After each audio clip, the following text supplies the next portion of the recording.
قال الله سبحانه وتعالى في القرآن المجيد والفرقان الحميد قل إن كان آباؤكم وأبناؤكم وإخوانكم وأزواجكم وعشيرتكم وأموال اقترفتموها وتجارة تخشون كسادها ومساكن ترضونها أحب إليكم من الله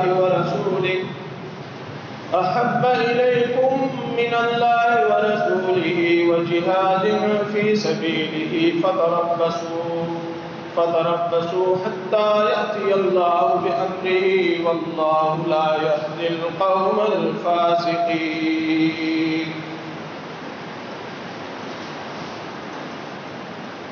ایک مومن کے دل میں سب سے زیادہ محبت اللہ رب العزت کی ہوتی ہے۔ قرآن مجید میں اللہ تعالیٰ کا ارشاد ہے والذین آمنوا اشد حبا للہ، اور ایمان والے سب سے زیادہ اللہ تعالیٰ سے محبت کرتے ہیں۔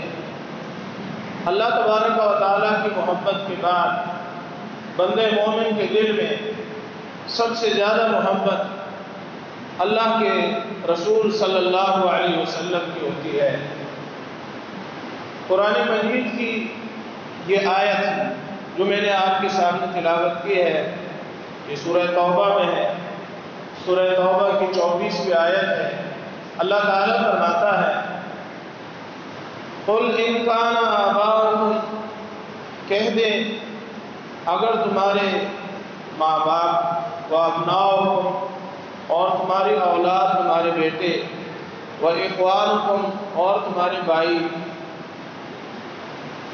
و ازواجکم، اور تمہاری بیویاں، و عشیرتکم، اور تمہارے عزیز و اقارب، و اموال اقترفتموها، اور تمہارے وہ مال جو تم جمع کر چکے ہو، وَتِجَارَةٌ تَخْشَوْنَ كَسَادَهَا، اور تمہاری وہ تجارتیں جن کے مندے سے، نقصان سے تمہیں ڈر لگتا ہے،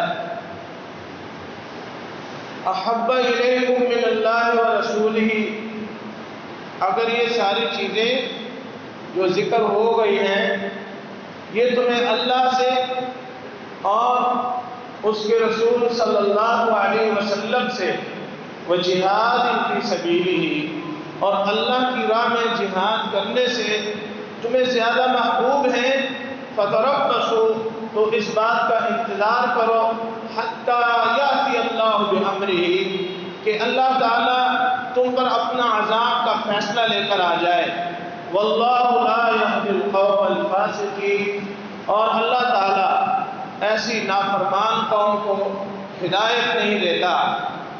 تو اس آیت کریمہ میں ایک انسان کے سارے رشتے گنوا دیے، اس کی جمع پونجی گنوا دی، جاری تجارت اور اس کے پسندیدہ مکانات، یہ سارے کے سارے گنوانے کے بعد فرمایا اگر یہ ساری چیزیں تمہیں اللہ رسول سے زیادہ پیاری ہیں اور اللہ کی راہ میں جہاد کرنے سے یہ معنی ہیں اور یہ تمہیں جہاد سے روکتی ہے، تو پھر اللہ کے عذاب کا انتظار کرنا۔ تو اس آیت سے یہ بات بخوبی واضح ہو جاتی ہے کہ بندہ مومن کے دل میں ہر چیز سے بڑھ کر اللہ اور اس کے رسول کی محبت ہوتی ہے، اور اسی طرح اللہ کی راہ میں جہاد کی محبت بھی وہ ہر چیز سے بڑھ کر کرتا ہے۔ اللہ اور اس کے رسول صلی اللہ علیہ وسلم کی محبت کا امتحان جہاد میں ہوتا ہے۔ جہاد کے میدان میں ایک طرف بیوی بچوں کو، بہن بھائیوں کو، رشتہ داروں کو، کاروبار کو، گھر بار کو، ہر چیز کو چھوڑنا پڑ جاتا ہے، تب بندہ اللہ کی راہ میں جہاد کر سکتا ہے۔ تو جب یہ ساری چیزیں زیادہ محبوب ہوں تو بندہ جہاد نہیں کر سکتا۔ تو یہ جہاد کا میدان یہ اس محبت کا امتحان ہے جو جو اللہ تبارک و تعالیٰ نے میدان جہاد میں رکھا ہے۔ وگرنہ آپ دیکھ لیں یہاں نماز کا ذکر ہو سکتا تھا، حج کا ذکر ہو سکتا تھا، اسلام کے بہت سارے ارکان ہیں، اسلام کے بہت سارے اعمال ہیں، کسی عمل کا ذکر ہو سکتا تھا، لیکن جب محبت کی بات آئی اور محبت کے پیمانے کو ماپنے کی بات آئی کہ کس چیز سے اس محبت کو ماپیں اور اس کا اندازہ اور موازنہ کریں، تو اللہ تبارک و تعالیٰ نے کسوٹی کے طور پہ جہاد کو ذکر کیا ہے۔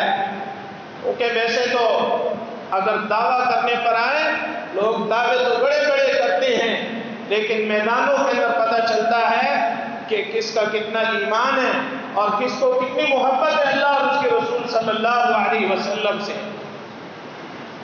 رسول کریم صلی اللہ علیہ وسلم کی جو شان ہے، آپ کا جو مقام ہے، آپ کا جو مرتبہ ہے، اللہ تبارک و تعالیٰ نے سورۃ الاحزاب میں ان الفاظ میں بیان کیا ہے، النبی اولیٰ بالمؤمنین من انفسہم، کہ نبی صلی اللہ علیہ وسلم مومنوں پر ان کی جانوں سے زیادہ حق رکھتے ہیں۔ کسی مومن کا اپنی جان پر اتنا زیادہ اس کی جان کا حق نہیں ہے اس پر، جتنا اس پر اللہ کے نبی کا حق ہے۔ اور اس جملے کا معنی کیا ہے؟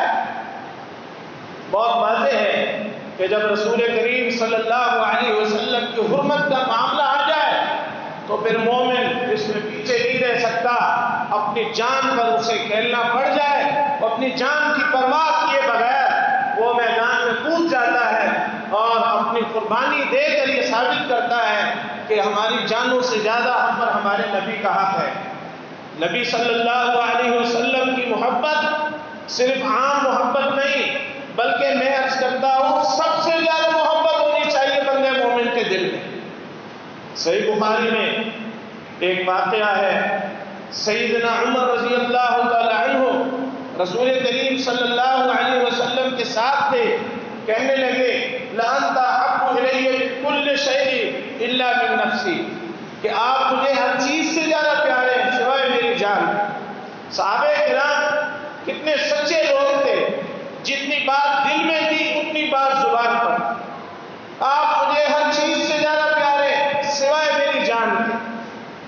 تو آپ علیہ الصلوۃ والسلام نے فرمایا کہ اے عمر، ابھی آپ مومن نہیں بنے ہو۔ عمر رضی اللہ تعالیٰ عنہ نے جب مسئلہ سمجھا تو اپنے دل کا جائزہ لیا اور اپنے نفس کی محبت کو پیچھے کر کے دوبارہ عرض کیا لَأَنْتَ أَحَبُّ إِلَيَّ مِنْ كُلِّ شَيْءٍ حَتَّى مِنْ نَفْسِي، آپ مجھے ہر چیز سے زیادہ محبوب ہیں، میری جان سے بڑھ کر آپ مجھے محبوب ہیں۔ تو آپ نے فرمایا الآن یا عمر، اے عمر اب آپ مومن بنے ہو۔ عمر رضی اللہ تعالیٰ عنہ کتنے بڑے انسان ہیں، کتنا بڑا مرتبہ ہے، ان کو آپ فرما رہے ہیں کہ اب مومن بنے ہو۔ تو نبی کریم صلی اللہ علیہ وسلم سے اپنی جان سے بڑھ کر محبت ہونی چاہیے۔ صحابہ کرام نے اس کی کئی مثالیں پیش کی ہیں اپنی جانوں پر کھیل کر، کہ جب دشمن کی قید میں کہا جاتا تھا کہ تم جس مقام پر کھڑے ہو، جس قید و بند کی صحبتوں میں ہو، بس تم یہ کہہ دو کہ تمہاری جگہ نعوذ باللہ محمد ہوتے صلی اللہ علیہ وسلم۔ تو کہنے لگے نہیں، میں تو یہ بھی نہیں پسند کرتا، مجھ سے تو یہ بھی برداشت نہیں ہو سکتا کہ محمد صلی اللہ علیہ وسلم کو کانٹا چبھے۔ اللہ اکبر، اپنی جانوں پر کھیل جاتے تھے۔ زیاد بن سکن رضی اللہ تعالیٰ عنہ نے رسول اللہ صلی اللہ علیہ وسلم کی حفاظت کی خاطر ایسا مقابلہ کیا، اتنی بڑی قربانی پیش کی۔ جب شہادت ہوئی تو جسم کے اوپر 90 سے زیادہ زخم تھے، 90 سے زیادہ زخم۔ خبیب رضی اللہ تعالیٰ عنہ کو آپ دیکھ لیں کہ اللہ کی راہ میں ان کے انگ انگ کو کاٹا گیا۔ یہ تھے رسول اللہ صلی اللہ علیہ وسلم سے سچی محبت کرنے والے۔ ابو بکر رضی اللہ تعالیٰ عنہ جب مشرکین کے ظلم و ستم کا نشانہ بنے، چہرہ زخمی ہوا، ناک کو جو ہے ناک توڑ دیا گیا، اور خونم خون ہو گئے، لہو لہان ہو گئے، حتیٰ کہ محسوس ہوتا تھا کہ آپ کی جان چلی جائے گی۔ اسی زخمی حالت میں اٹھا کر لے کر گئے۔ جب ہوش آیا تو ہوش میں آتے ہی سب سے پہلے محمد رسول اللہ صلی اللہ علیہ وسلم کے بارے میں پوچھتے ہیں کہ آپ علیہ السلام کس حال میں ہیں۔ دیناریہ رضی اللہ تعالی عنہ، جن کے میدان جہاد میں والد شہید ہو گئے، بھائی شہید ہو گئے، شوہر شہید ہو گئے، اتنی شہادتیں ہوئی، اور ایک ہی بات کہتی ہیں کہ رسول اللہ صلی اللہ علیہ وسلم کس حال میں ہیں۔ اللہ اکبر۔ محترم بھائیوں، یہ صحابہ کرام تھے جو اس محبت والے پرچے میں 100% نمبروں سے کامیاب ہوئے۔ اللہ تبارک و تعالیٰ نے ان کے لیے اپنی رضامندی کے سرٹیفکیٹ جاری کر دی۔ جمعے کے اس مختصر سے خطبے میں بہت زیادہ تفصیل تو نہیں بیان کی جا سکتی۔ بہرحال میں اللہ تبارک و تعالیٰ سے دعا کرتا ہوں کہ اللہ تعالیٰ اس مختصر سے خطبے میں اتنی برکت ڈال دے کہ ہماری نجات کا، ہدایت کا، رہنمائی کا ذریعہ بن جائے، اور اللہ تعالیٰ اس کے لیے ہمیں اخلاص عطا فرمائے اور بیان کرنے کی توفیق عطا فرمائے۔ اب سوال یہ ہے کہ جب صحابہ کرام نے اتباع میں، اطاعت میں، جہاد میں، ہجرت میں، ایمان قبول کرنے میں، ہر چیز میں مثالیں قائم کر دی، اور اللہ تبارک و تعالیٰ نے فرما دیا فَإِنْ آمَنُوا بِمِثْلِ مَا آمَنْتُمْ بِهِ فَقَدِ اهْتَدَوْا۔ محترم بھائیوں، خطبے میں گھٹنے پکڑ کر نہ بیٹھا کریں۔ آپ خطبے میں اگر گھٹنے پکڑ کر بیٹھیں گے نیند آئے گی، اور پھر اسی حالت میں آپ اٹھ کے نماز کے لیے کھڑے ہوں گے تو آپ کی نماز صحیح نہیں ہوگی، کیونکہ سوئیں گے تو آپ کا وضو جو ہے باقی نہیں رہے گا۔ گھٹنے چھوڑ دو، سیدھے ہو کے بیٹھو اور توجہ کے ساتھ بات سنو۔ اللہ تبارک و تعالیٰ ہمیں آداب جمعہ کا لحاظ کرنے کی توفیق عطا فرمائے۔ یہ آپ ہی کے بھلے کی کہہ رہا ہوں بھائی، میری تو یہ ڈیوٹی ہے، ذمہ داری ہے، لیکن یہ ہم سب کے بھلے کی بات ہے کہ جو بھی عمل ہو وہ سنت کے موافق ہو اور آداب کا لحاظ اس میں لازمی رکھے، تب آپ کو کچھ سمجھ آئے گا، تب آپ کو کچھ فائدہ ہوگا۔ صحابہ کرام کے ایمان کو اللہ تبارک و تعالیٰ نے مثالی بنا دیا۔ فَإِنْ آمَنُوا بِمِثْلِ مَا آمَنْتُمْ بِهِ فَقَدِ اهْتَدَوْا، کہ اگر تم، یہ جو باقی لوگ ہیں اہل کتاب کے بارے میں اللہ تعالیٰ فرما رہا ہے فَإِنْ آمَنُوا، اگر یہ اہل کتاب ایسے ایمان لے آئے بِمِثْلِ مَا آمَنْتُمْ، جس طرح نبی کے ساتھی ہو تم ایمان لائے، بِمِثْلِ مَا آمَنْتُمْ، تمہارے مثل یہ ایمان لے کر آ جائیں، فَقَدِ اهْتَدَوْا، تب یہ ہدایت پر آ جائیں گے۔ یہود و نصارہ کے پاس اپنے اپنے وقت کے پیغمبر آ چکے تھے، ان کے پاس تورات، ان کے پاس انجیل تھی۔ تورات اور انجیل کے ماننے والے، موسیٰ علیہ السلام اور عیسیٰ علیہ السلام کے ماننے والے، اور ان سے محبت کرنے والے، اور ان پر اپنی جان نچھاور کرنے والے، ان کے بارے میں اللہ تبارک و تعالیٰ یہ فرما رہا کہ یہ لوگ تب صحیح ہوں گے جب یہ میرے محمد صلی اللہ علیہ وسلم کے صحابہ جیسا ایمان لے آئیں گے۔ محمد صلی اللہ علیہ وسلم کے صحابہ کا ایمان کیا ہے؟ اس کا جواب آپ کو سورہ محمد میں سمجھ آئے گا، جس کا دوسرا نام سورہ قتال ہے۔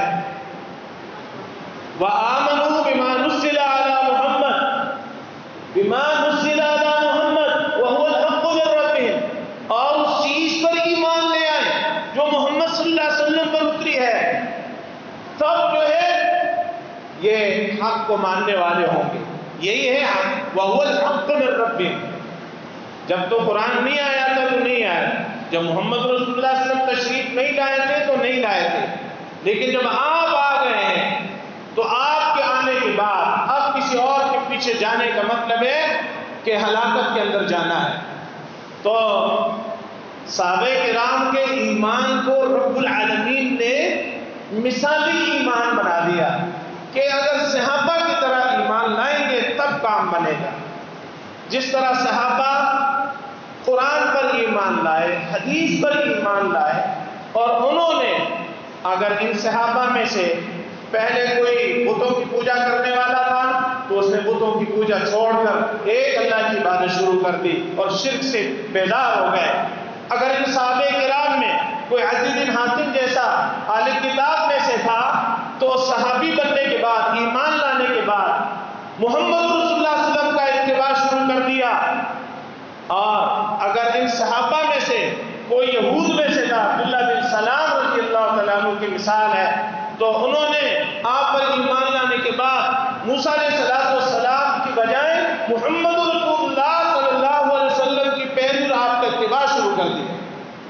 اس طرح تمام صحابہ کرام اپنے اپنے طور طریقے، باپ دادا کا دین چھوڑ چھاڑ کر صرف اور صرف قرآن اور حدیث پر انہوں نے ایمان رکھا، اسی پر عمل کرتے رہے، اور اسی کی وجہ سے وہ اللہ کے رسول کے محبوب بنے اور اللہ کے رسول صلی اللہ علیہ وسلم کے شفاعت کے حقدار بنے، اور اللہ تبارک و تعالیٰ نے انہی کے بارے میں ان اسباب کی بنا پر، ان عقائد کو اختیار کرنے کی بنا پر، اس ایمان کو قبول کرنے کی بنا پر، ہجرت و جہاد کی بنا پر اللہ تبارک و تعالیٰ نے ان کو اپنے رضامندی کا سرٹیفکیٹ قرآن میں عطا فرما دیا۔ لقد رضی اللہ عن المؤمنین، لقد رضی اللہ عن المؤمنین، البتہ تحقیق اللہ راضی ہو گیا ان مومنوں سے، اذ یبایعونک تحت الشجرہ، یہ دیکھو جہاد کی وجہ سے، عزم جہاد کی وجہ سے اللہ فرماتا ہے میں اپنے نبی کے ساتھیوں سے راضی ہو گیا۔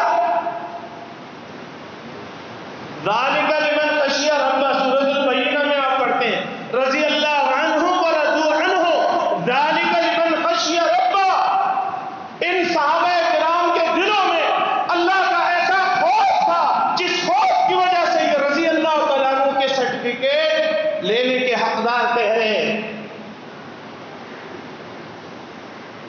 منہ پر تو بندہ بہت کچھ سجا لیتا ہے، دلوں کا حال اللہ جانتا ہے۔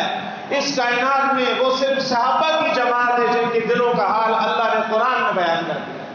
اولئک کتب فی قلوبہم الایمان، اللہ فرما رہا ہے یہ میرے نبی کے جو صحابہ ہیں یہ ایسے ہیں، میں نے ان کے دلوں میں ایمان کو نقش کر دیا ہے، میں نے ان کے دلوں میں ایمان لکھ دیا ہے۔ صحابہ کرام، اللہ اکبر، کہیں اللہ فرماتا ہے اولئک هم المتقون، یہی ہے مجھ سے ڈرنے والے، معصیت سے بچنے والے۔ کہیں اللہ فرماتا ہے اولئک هم الصادقون، یہی ہے صادق اور سچے بندے۔ کونوا مع الصادقین، کہیں فرمایا ان کے ساتھ ہو جاؤ، صحابہ کے ساتھ ہو جاؤ، صحابہ کا منہج اپنا لو، صحابہ کا راستہ اپنا لو۔ صراط الذین انعمت علیہم غیر المغضوب علیہم ولا الضالین، ان لوگوں کا راستہ جن پر تو نے انعام کیا ہے، ان لوگوں کا راستہ دکھا جن پر تو نے انعام کیا ہے۔ یہ کون لوگ ہیں؟ وَمَن يُطِعِ اللَّهَ وَالرَّسُولَ، وَمَن يُطِعِ اللَّهَ وَمَن يُطِعِ الرَّسُولَ وَمَن يُطِعِ اللَّهَ وَالرَّسُولَ فَأُولَئِكَ مَعَ الَّذِينَ أَنْعَمَ اللَّهُ عَلَيْهِم مِّنَ النَّبِيِّينَ وَالصِّدِّيقِينَ وَالشُّهَدَاءِ وَالصَّالِحِينَ وَحَسُنَ أُولَئِكَ رَفِیقًا۔ یہ قرآن ہے صحابہ کرام کی شان، سورۃ النساء پڑھ۔ جس جماعت کو اللہ نے اپنی جماعت قرار دیا ہے، اولئک حزب اللہ، اللہ فرماتا ہے یہ میری پارٹی ہے۔ اولئک حزب اللہ، اللہ فرما رہا ہے یہ صحابہ میری جماعت ہیں۔ الا ان حزب اللہ هم الغالبون هم المفلحون، اللہ کی جماعت کامیاب ہونے والی ہے، اللہ کی جماعت غالب آنے والی ہے۔ اللہ اکبر، یہ دلوں کی سچائی تھی، ایمان تھا، یقین تھا۔ تھوڑے سے لوگ تھے دنیا پہ چھا گئے، آج دنیا بڑی بڑی ہے مسلمانوں سے، لیکن کافروں کے جوتے چاٹ ہیں، ان سے پوچھ پوچھ کے چلتے ہیں۔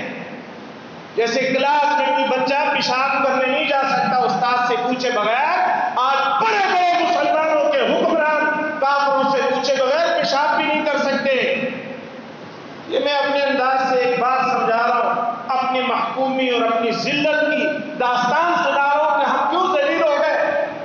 اس لیے بھائیوں ہم نے وہ دین چھوڑ دیا ہے جو دین محمد رسول اللہ صلی اللہ علیہ وسلم لے کر آئے تھے. وہ کلمہ جس کو جیسے صحابہ کرام نے سمجھا تھا، پڑھا تھا، اپنایا تھا، ہم نے صرف اس کے الفاظ طوطے کی طرح رٹ لیے ہیں، لیکن اس کا معنی نہیں پتا، اس کلمے کا عقیدہ نہیں پتا، اس کے تقاضے معلوم نہیں. یہ وجہ ہے دنیا میں ذلیل ہے، رسوا ہے. ہم نے دین اسلام کو سالگرہ کا کیک بنا کے کاٹ کاٹ کے تقسیم کر دے، یہ تیرا اور یہ میرا. اللہ اکبر. جو قوم دین کو ایسے حصے بکھرے کر دے نا، تو اللہ تعالیٰ قرآن میں کیا کہتا ہے؟ وما جزاء من يفعلوا، ان لوگوں کی کیا جزا ہے جو ایسا کرتے ہیں. کیسا؟ افتؤمنون ببعض الکتاب وتکفرون ببعض، کتاب کا کچھ حصہ مانتے ہیں، کچھ کو نہیں مانتے. اب دیکھ لو، ایک چیز اپنا رہے ہیں، دوسرے کی نفی کر رہے ہیں. کیسے کامیابی ملے گی؟ جس کو قرآن حدیث میں جو چیز پسند آ گئی وہ لے لیا، جو اس کے طبیعت کے خلاف ہے، اس کے علاقے کے رسم و رواج کے خلاف ہے، اس کے برادری کے خلاف ہے، اس کی اپنی طبیعت کے خلاف ہے، اس کو چھوڑ دیا ہے. تو کیسے عزت ملے گی؟ کیسے کامیابی مل سکتی ہے؟ تو صحابہ کرام جو کامیاب ٹھہرے، جو 100% نمبر لے کر پاس ہوئے، جن سے اللہ تعالیٰ ہمیشہ کے لیے راضی ہو گیا، ان صحابہ کرام نے کیا کیا تھا؟ میں نے بہت اختصار کے ساتھ عرض کیا ہے. محترم بھائیوں، آج کا مسلمان کیا سمجھتا ہے کہ جس طرح ہمارے ہاں بہت سارے دن بنا دیے گئے ہیں، mother day, father day, teacher day, day to day, یہ الگ الگ دن بنا دیے. ہفتہ صفائی، مقصد ہے کہ پورا سال گندے رہو، بس ایک ہفتہ صفائی بنا لو. کیا مسلمان ہفتہ صفائی بناتا ہے، یا وہ سارا سال صاف ستھرا پاک اور پوتر رہتا ہے؟ کیا مسلمان صرف ایک دن ٹیچر ڈے بنا کر استاد کا حق ادا کرتا ہے اور باقی پورا سال استاد کی بے عزتی کرتا رہے؟ مدر ڈے بنا کر کیا مسلمان یہ تاثر دینا چاہتا ہے ایک ماؤں کا دن بنا کر آنسو بہا کر دعائیں کروا کر بات ختم ہو جائے اور باقی ماں باپ کی نافرمانی پر تلا ہوا ہو؟ اسی طرح آج کا مسلمان، نام کا مسلمان، رسمی مسلمان، خالی خودی مسلمان، آج اس نے یہ تاثر دیا ہے کہ جب ربیع الاول کا مہینہ آ جائے تو ایک دن منا لیا جائے، اور جناب اس دن منا کر یہ تاثر دیا جائے کہ ہم سے بڑا عاشق کوئی نہیں، ہم سے بڑا محب کوئی نہیں، بلکہ یہ تاثر دیا جائے کہ جو آج یہ دن منائے گا تو وہ بہت بڑا عاشق رسول ہے، اور جو اس دن ہماری تقریب میں شرکت نہیں کرے گا، مخصوص رنگ کے کپڑے نہیں پہنے گا، مخصوص جھنڈے لے کر وہ میدان میں نہیں آئے گا، تو وہ جو ہے نعوذ باللہ وہ کیا ہے؟ وہ گستاخ ہے، وہ نبی کا گستاخ ہے. میرے محترم بھائیوں، یہ ایسے جملے ہیں، ان جملوں کے بارے میں پوچھ ہوگی. اگر آپ اپنے مخالف کے بارے میں یہ عقیدہ رکھتے ہیں کہ یہ گستاخ ہے، تو اگر وہ اللہ اور اس کے رسول کے نزدیک گستاخ نہ ہوا تو بہرحال آپ نے اپنا کام خود کر دیا ہے. یہ بہت بڑی تکفیر ہے کسی مسلمان کی کہ اس کو اپنے مسلک اور فرقے کی بنیاد پر ماپ تول کے دیکھنا کہ ہمارے فرقے کے مطابق ہے تو ٹھیک، اگر ہمارے فرقے کے مطابق نہیں ہے تو غلط.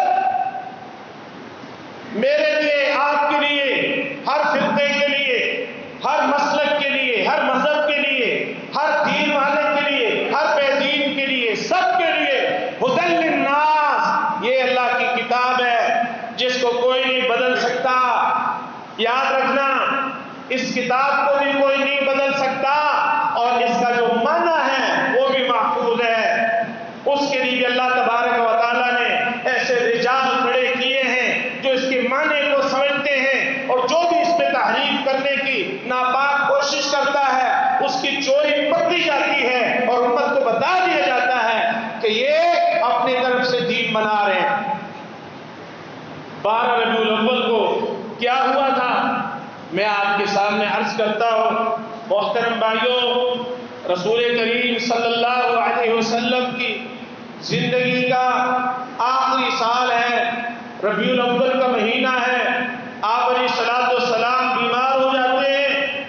آپ کی بیماری کے جو ایام ہیں، میں سب بھائیوں کو، بزرگوں کو، دوستوں کو، ماؤں کو، بہنوں کو، بیٹیوں کو، سب کو یہ دعوت دیتا ہوں، سیرت کی کتابیں کھولو، اردو تراجم موجود ہیں، خاص الخاص اس میں الرحیق المختوم مولانا سید الرحمن مبارک پوری کی عظیم کتاب ہے، اس کو کھولو، ربیع الاول کا چیپٹر کھول کے آپ علیہ الصلوۃ والسلام کی آپ کے جو آخری ایام گزرے ہیں اس کو ضرور کھول کر پڑھو۔ جس کے دل میں ایمان ہوگا وہ پڑھ کے ضرور رونے پر مجبور ہوگا کہ آپ کا آخری وقت کیسا گزرا ہے۔ اور پھر جب آپ علیہ الصلوۃ والسلام دنیا سے جا رہے تھے تو اس میں کسی کا اختلاف نہیں ہے، تاریخ 12 ربیع الاول تھی، 12 ربیع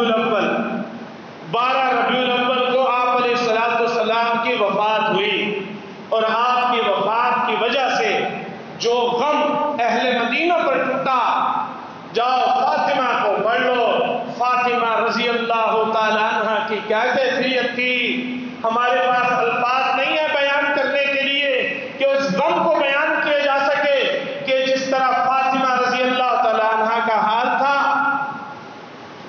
اللہ اکبر، ام ایمن سے پوچھو کہ ان کا کیا حال تھا، صحابہ کرام کو پڑھ لو، 12 ربیع الاول کو غم کی وجہ سے ان کی کیا کیفیت تھی۔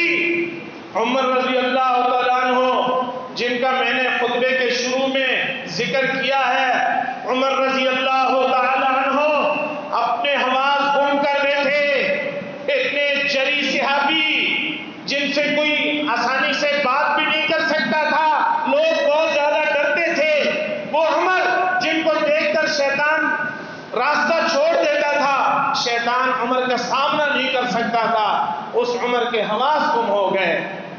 محبت تھی نا، محبت تھی، برداشت نہیں ہوا کہ کوئی کہے کہ محمد صلی اللہ علیہ وسلم وفات پا گئے۔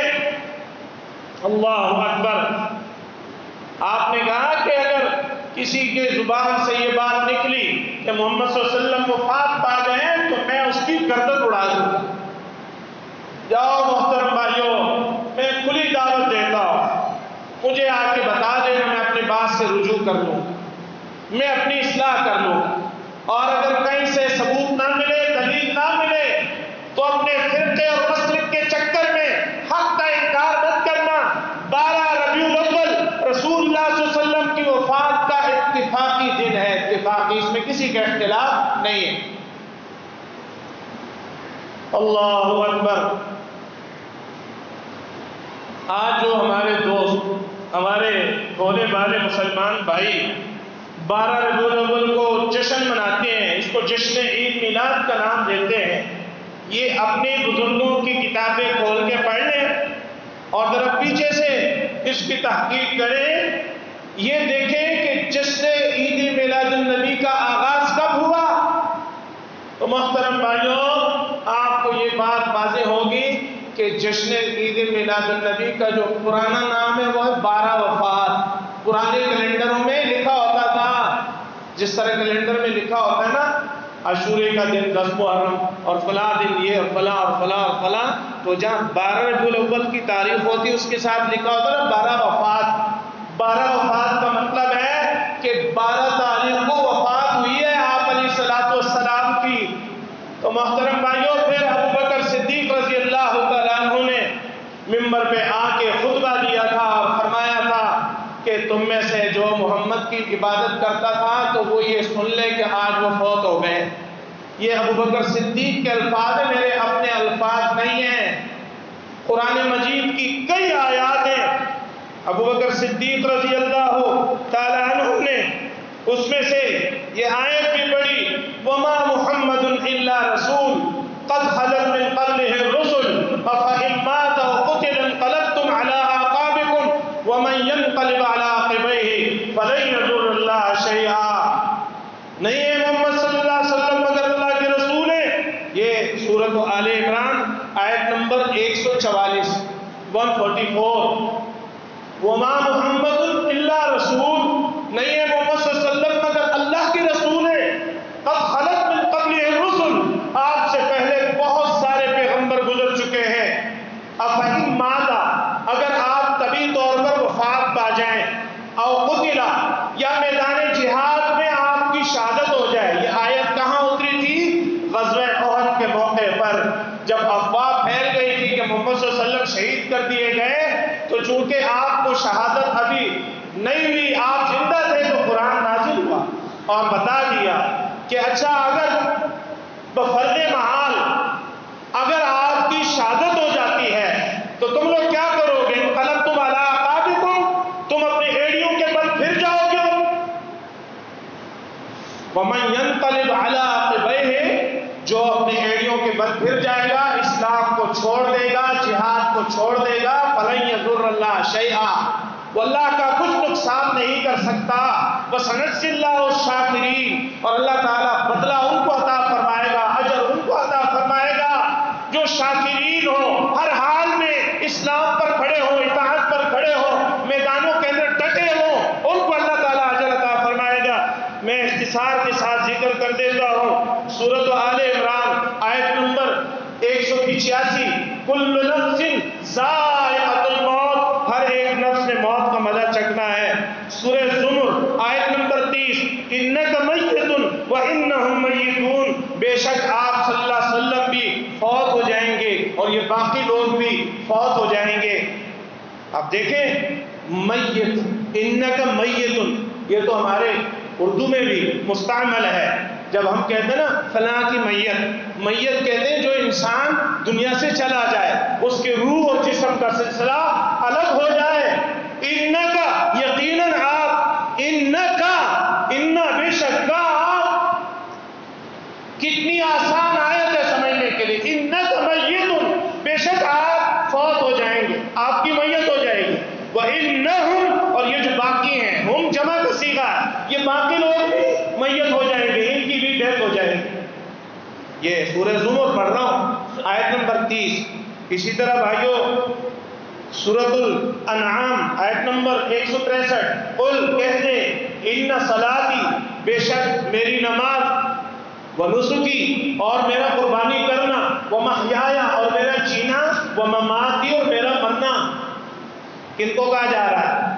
اللہ تعالیٰ اپنے نبی سے فرما رہا ہے کہ آپ اپنی زبان نبوت سے ان کو یہ بتا دو کہ میری نماز، میری قربانی، میرا جینا اور میرا مرنا للہ رب العالمین، اللہ کے لیے ہے جو رب ہے جہانوں کا۔ اور آخری پارہ سورۃ النصر، بسم اللہ الرحمن الرحیم، اذا جاء نصر اللہ والفتح ورأیت الناس يدخلون فی دین اللہ افواجا فسبح بحمد ربک واستغفرہ انہ کان توابا۔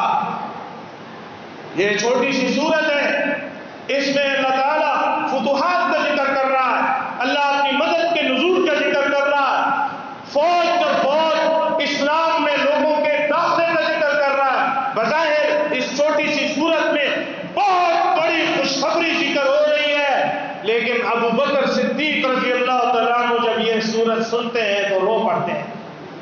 لوگوں نے کہا کہ عجیب بات ہے، اس بابے کو کیا ہو گیا، اس بڈھے کو کیا ہو گیا؟ اللہ تعالیٰ فرما رہا ہے میری مدد، میری نصرت، میری تائید، اسلام میں مسلمانوں میں اضافہ ہونا، مسلمانوں کی تعداد میں اضافہ ہونا، فوجوں کی فوجیں مسلمان ہو جائیں گی، اور ابو بکر رو رہے، اس میں بلا رونے کی کیا بات ہے؟ تو ابو بکر صدیق کہنے لگے کہ ہاں، رونے کی بات یہ ہے کہ اللہ کے رسول صلی اللہ علیہ وسلم جس کام کے لیے آئے تھے وہ کام پورا ہو گیا، وہ کام پورا ہو گیا ہے، اب وہ مقصد پورا ہو گیا ہے، اسلام غالب آ گیا ہے، اسی لیے اللہ تعالیٰ اپنے نبی سے فرما رہا ہے فسبح بحمد ربک، فسبح بحمد ربک واستغفرہ انہ کان توابا۔ محبوب، آپ اللہ کی تسبیح بیان کریں، فسبح بحمد ربک، اس کے حمد کے ساتھ، واستغفرہ، استغفار کریں، انہ کان توابا۔ اب اللہ کے نبی کو تسبیح پڑھنے اور حمد پڑھنے اور استغفار پڑھنے کے لیے کہا جا رہا ہے، مقصد یہ ہے آپ کی ڈیوٹی پوری ہو گئی، جانے کا وقت آ گیا ہے۔ ابو بکر رو رہے ہیں کہ اب اللہ کے نبی کے جانے کا وقت آ گیا ہے، اب اللہ کے نبی دنیا میں باقی نہیں رہیں گے، آپ جس مقصد کے لیے آئے تھے وہ مقصد پورا ہو گیا ہے۔ تو ابو بکر صدیق کو سورۃ النصر میں یہ بات سمجھ آئی کہ محمد رسول اللہ صلی اللہ علیہ وسلم اب باقی نہیں رہیں گے، اللہ تعالیٰ ان کو اپنے پاس بلا رہا ہے۔ یہ ہے ابو بکر کی محبت، یہ ہے ابو بکر کی شان۔ محترم بھائیو، اب یہ فیصلہ میں آپ پر چھوڑتا ہوں، جس دن اللہ کے نبی فوت ہو گئے ہیں اس دن ہمیں جشن منانا چاہیے یا وہ دن غم کا ہے؟ اقول قولی ھذا واستغفر اللہ لی ولکم ولسائر